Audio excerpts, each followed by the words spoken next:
So you've lived in your home for years, you've raised your family, you've poured your heart and your soul into the decorations and the updates, and you love your property and you've got so many great memories to it, and now it's time to sell. Well, one mistake or one little mishap or one little thing that you overlook could cost you thousands of dollars. I've seen it too many times across Kansas City, from Shawnee to Blue Springs to Brookside to Overland Park to Parkville to Liberty. All over, I have seen it. So today, we are breaking down the top 7 mistakes that Kansas City homeowners make when they're trying to sell a property. And we're going to be covering how you can avoid making those mistakes. Hi, I'm Anita Cordell, and I create videos about all things Kansas City, what it's actually like to live here, work here, play here. And I'm also a licensed real estate agent, and I've helped hundreds of people just like you buy, sell, relocate, and invest right here in our amazing city. Also in the description below is my contact information, including a link that goes right to my calendar. And on this link, you can just click on it and pick a day and time that works best for you. And we can go ahead and start the process of talking together about your real estate goals, whether it's a week or a year from now. So whether you're downsizing or relocating, or maybe you are helping your family members from the loss of a loved one, or maybe you are just ready for a change. So I am here to help you with that, because my goal is to help you sell smart. And my goal is to also help minimize the stress that's involved in selling a home. Now let's talk about some of those deal breakers that I have seen firsthand so that you don't have to learn the hard way. Let's get into the mistakes that homeowners make when they're trying to sell their home. The first mistake that I'd like to talk about is pricing emotionally instead of strategically. Now, I will say that one of the very first things that I taught to sellers about when I'm sitting with a homeowner is that they have to emotionally detach themselves from the property. Is easier said than done, especially if somebody has lived there for a really long time and they've got so many special memories and so many neat things about the property. It almost becomes kind of like a little baby to people. But that is one big thing. A homeowner needs to actually detach themselves emotionally. You know, I hear it all the time, but I'm like, I raised my babies here, or this property is so much more, value added than the house next door. But the reality of it is we have to look at the market, and we have to look at what is happening in your specific area. The market does not have any emotion to it. And I know that that is one of the hardest things a lot of times for homeowners, is to emotionally detach, because when we're emotionally attached, we start to price emotionally, we negotiate emotionally. Obviously, the truth of the matter is that your property and your home's value has nothing to do with your memories. And your memories will go with you wherever you go, but the value of your home does not contribute to that. It's based on market data, buyer demand, and then recent comps. So my job here is to help you price your property realistic and help you with your negotiations, and even help with staging if need be. Obviously, that chair, that heirloom that your great-grandmother gave to you may not necessarily help with the staging if it doesn't coincide. And so I help with things like that. It may just not look the best with pictures. And so we want to look at those things as well. And so overpricing your property and pricing a property based on emotion can actually chase buyers away. And you ask how? Well, the reason why I say that is because buyers who are looking at a certain price point, they look at pictures before they even look at the home. And if they look at your pictures and look at your marketing online and the property is priced too high, they won't even come to see it. So the right pricing, it creates urgency. It creates the potential for getting multiple offers. You want your pricing strategy to open doors for you, literally. Mistake number 2 is curb appeal and ignoring that.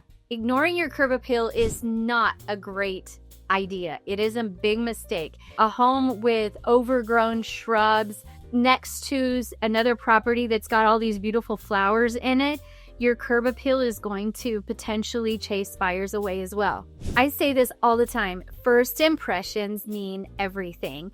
In Kansas City, buyers will oftentimes form an opinion about your house by just driving by it when they know that it's for sale.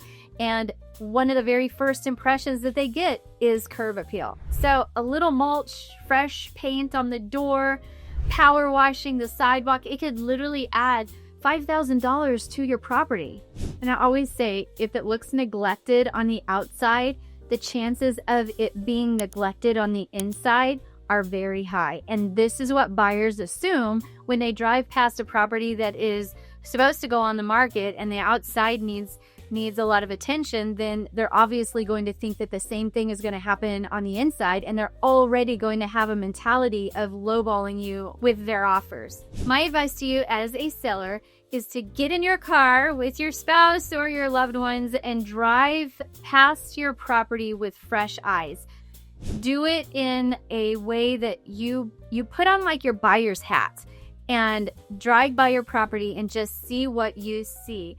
Now, in fact, I did a video about all the different ways that you can update your curb appeal. I talk about strategic places to put planters. You can also power wash, and I talk about that in the video, and even looking at your driveway where there could be cracks around your driveway and updating that. I talk about even the mailbox. You can update your mailbox. Now, when you're doing that, always make sure that you follow the rules of the United States Postal Service as well as your HOA. I've had clients in the past just decide to move their mailbox, and that was a big no-no. So make sure that you follow those rules. Also, ideas like painting the outside of your home, putting solar lights around your driveway. So I list a whole bunch of ideas and give some different tips on what you can do on your curb appeal. So be sure and look at that video if you want. I'll put the link below if you want to look at that video for a more deeper dive into your curb appeal. All right, so mistake number 3 is skipping the pre-listing prep on your home. You might say, well, what is pre-listing prep? Well, I'll give you an example. I have had sellers in the past that have had their property up on the market with a different agent and it didn't sell. There were hardly any showings, and I go in and I look at that, and sometimes within 5 minutes I can tell what is going on with the property. Whether they need to declutter, whether they need some fresh staging tips, whether they need to paint that accent wall. There are things like that can actually contribute to a buyer not even coming in to look at the property if they see the pictures online that show some of the things that need to be done. And so that's what I call pre-listing prep. It's sometimes having to do an inspection, a pre-listing inspection. It's sometimes changing out those light fixtures. It's sometimes trying to help a seller shuffle around their furniture to make the rooms look bigger. So the point in a pre-listing prep is that buyers want a move-in ready home for the most part.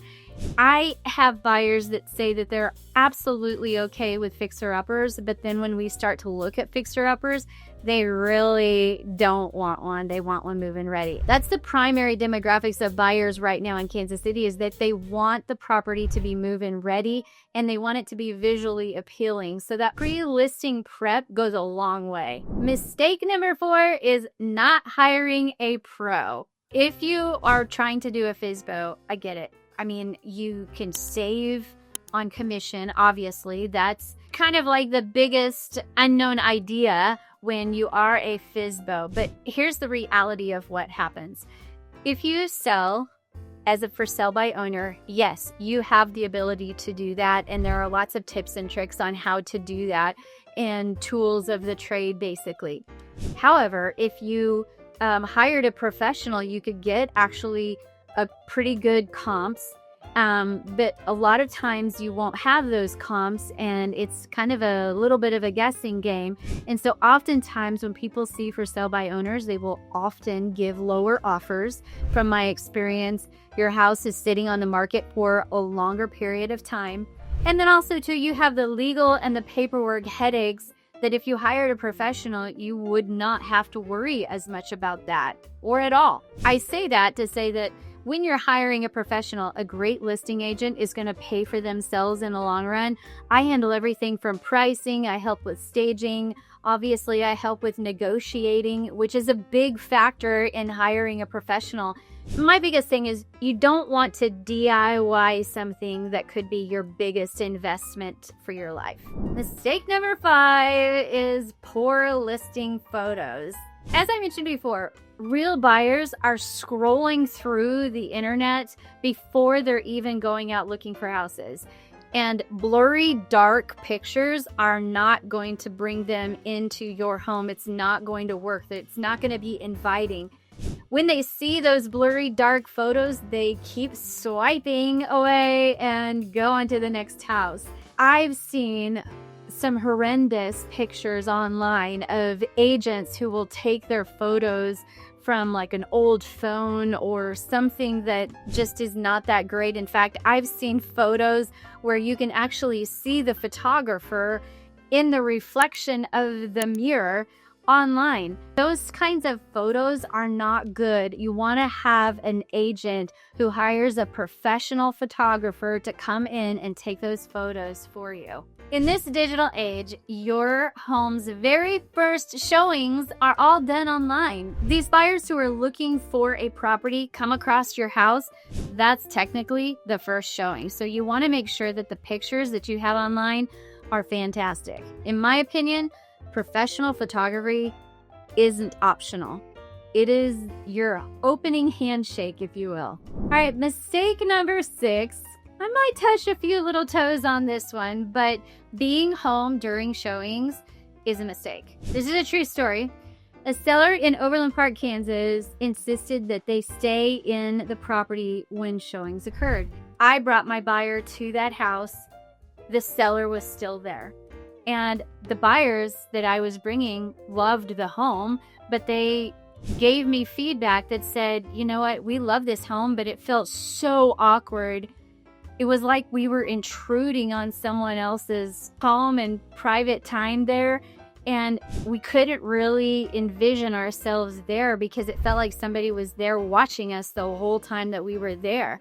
I want to explain that because buyers need space to imagine their life in your home. They need the opportunity to be able to walk through and not feel like they're a guest in your home while you're sitting there watching it. And so my advice to you, if you are a seller, is to just go for a drive, grab a cup of coffee down the street at Starbucks, trust your listing agent to make sure that that listing agent has your best interest at heart, and you leaving the property and allowing a buyer's agent and another buyer to come through the property is so vital. My sellers know that that is one of the things that I want them to do, is just to get up out of their house and leave. And I know that it's a pain, and I know that it's not very fun, and I know that it's frustrating, and I know that it's tiring, but it will allow your property to be seen by other people without worrying about what you are thinking when you're watching them walk through your house. With that being said, let's go on to mistake number 7, and that is letting emotions rule negotiations. That is a mistake that is oftentimes forgotten when sellers are trying to sell their home. So oftentimes buyers will write an offer that's lower than what you have listed up on the market. Or sometimes when they do an inspection, they start to ask for things that need to be repaired. And if you're emotionally attached to the negotiating process, it's easier to get offended if an offer comes through that's lower than what you want, or somebody asks for repairs to be made that you really don't feel like are necessary. I mean, I get it. It's emotional when, we start to feel like it's a personal decision against us per se than just the house. I have a seller who almost walked away from a deal in Shawnee, Kansas, and what happened was something showed up on the inspection report that they weren't expecting for it to show up on.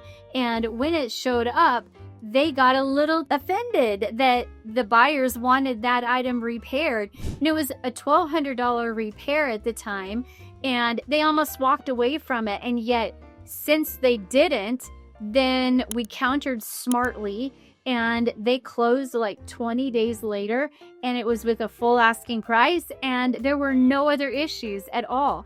And so me helping you as a seller to get away from the emotional decision making is vital and key. So having a calm, experienced negotiator on your side is vital. It could save the deal, and it can save your peace of mind. So with all that being said, selling a home does not have to be a roller coaster ride. When you know the pitfalls and when you know the mistakes that you are trying to avoid, and when you are working with a professional, you can sell confidently and you can sell profitably. So if you're planning to sell this year, let's get you a free custom home value report. And I talked about that last week in my video about the ways that you can find out about selling your home and the price of it. It's not a computer estimate. So just click on the link below. There's a link that goes to a document. It's a Google document, and you fill out the information, and I will start working for you in that moment. So be sure and check the links below, and I'll get that over to you. I want to know too, like, which one of these mistakes surprised you the most? Drop it in the comments. I would love to hear from you and find out what your opinion was. And if there is a mistake that I did not mention that maybe you've heard about or maybe you have some experience with, be sure and drop it in the link below as well. I would love to add that to my list of mistakes in the future. And hey, I'm here every single week giving real estate tips as well as Kansas City information. So be sure and hit the subscribe button, tap the bell, click on that link, do whatever, and I will see you next time as we tackle real estate in Kansas City. So to buy or sell, call Anita Cordell.